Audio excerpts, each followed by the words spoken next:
السلام علیکم حضور. ایک غیر احمدی جو کہ حضرت مسیح موعود علیہ السلام کو نعوذ باللہ کافر نہیں کہتا, نعوذ باللہ کافر نہیں کہتا, نعوذ باللہ کہ کافر نہیں کہتا, ٹھیک ہے, اس کے پیچھے نماز جنازہ پڑھنا جائز ہے؟ کیا ضرورت ہے اس کی نماز جنازہ پڑھنے کی؟ اور کوئی نہیں ملتا. اصل میں حضور ہوا یہ کہ وہ بھی نماز جنازہ. بات یہ ہے کہ نماز جنازہ اگر اس کے پیچھے پڑھنے کا سوال ہے تو احمدی کی نماز جنازہ ہو رہی ہے پھر, اور غیر احمدی جو مشن سے مقرب ہے اس کی نماز جنازہ پڑھتے ہی نہیں ہم. تو سوال ہی غلط ہے, غیر حقیقی ہے. کیونکہ ایسا ہمارے ساتھ ہوا تھا کیا کہ جب نماز جنازہ کس کی تھی؟ نماز جنازہ ایک احمدی کی تھی. پڑھا رہا تھا غیر احمدی؟ جی. یہ کیسے ہو سکتا ہے؟ حضور ہوا یہ تھا کہ کیونکہ وہاں فیملی ایسی تھی کہ دونوں طرف تھے, تو ہمارے 3-4 لوگ تھے جو کہ احمدی گئے تھے, لیکن زیادہ اکثریت ان کی فیملی کی غیر احمدی کی تھی. تو وہ پہلے کھڑے ہو گئے, تو پھر ہم سب نے کہا کہ ہم تو نماز جنازہ نہیں پڑھ سکتے, تو ہم پیچھے ہو گئے. تو انہوں نے بعد میں کہا لیکن ہم تو ویسے تو احمدیت کی طرف ہمارا لگاؤ ہے, لیکن ہم کہتے نہیں اپنے آپ کو احمدی. تو انہوں نے اس پہ رنج کا اظہار کیا, تو لیکن ہم نے نہیں پڑھا, تو اس لیے نہیں آپ نے اپنا کیوں نہیں پڑھا؟ احمدی تھا کہ اس کا آپ کو پڑھنا چاہیے. اس کے بعد ہم نے بعد میں پڑھا. جی.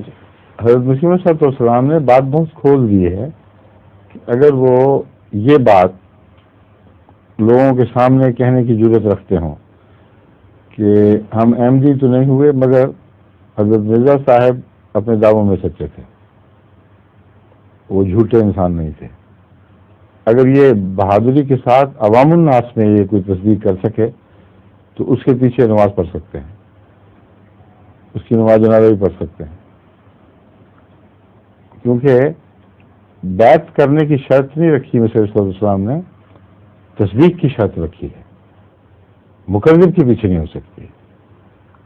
اور یہ ایک منطقی نتیجہ نکلتا ہے, اس کے سوا بنی نہیں سکتی بات, کیونکہ جس کو خدا نے امام مقرر کیا ہو اس کو جھٹلانے والا خدا کی امامت کے حق کا انکار کر رہا ہے, اور جو اللہ کے امام کا انکار کرے وہ خود امامت کیسے کروا سکتا ہے؟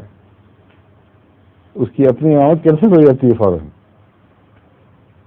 جو خدا کے مقرر کردہ امام کا انکار کر دے وہ امامت کا حق کھو بیٹھتا ہے, کچھ بھی نہیں رہتا.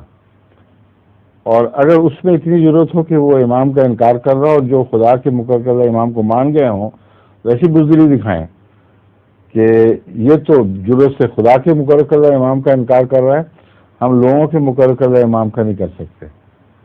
یہ شرک ہے, اصل بات بزدلی ہے.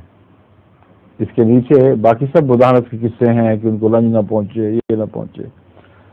اب ایسی صورت میں دل کو ٹٹول کے دیکھیں تو سوائے بزدلی کے اور کوئی وجہ نہیں بنتی اس کی. اور بزدلی بھی وہ جو دین کے معاملے میں ہے, جو بےغیرتی بن جاتی ہے. اور جتنا اس کو ٹٹولیں گے کھودیں گے اتنا آپ کو شرک نمایاں ہو کر دکھائی دینے لگے گا.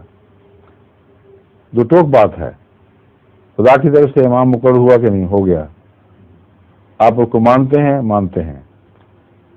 جو شخص اس سے امامت کا انکار کرتا ہے آپ اس کی امامت کو قبول کریں گے؟ تو دو باتیں اکٹھی ہو ہی نہیں سکتی. اس طریق پر جتنے ہمارے بوسنین یا البینین وغیرہ احمدی ہوئے ہیں ان کو جب میں نے سمجھایا ایک بھی نہیں ہے جس کے ذہن میں کوئی بھی تردد میں رہ جائے. خالی مسئلے کے طور پر ہو سکتی ہے نماز نہیں ہو سکتی, وہ گھبرا جاتے ہیں, کہتے ہیں یہ کیا مطلب ہوا, وہ بھی تو مسلمان ہی کہلاتے ہیں اور ایمان لاتے ہیں رسول اللہ صلی اللہ علیہ وسلم پر, کیوں نہیں ہو سکتی. لیکن جب ان کو یہ بات یوں سمجھائی جائے تو پھر سب مان جاتے ہیں. آج تک ایک بھی مجھے نہیں ملا جس نے یہ کہا ہو کہ نہیں یہ بات سمجھ نہیں آ رہی. بڑے مطمئن ہو کر بالکل ٹھیک ہے, اب ہمیں پتہ لگ گیا کیا کہتا ہے. سمجھ گئے؟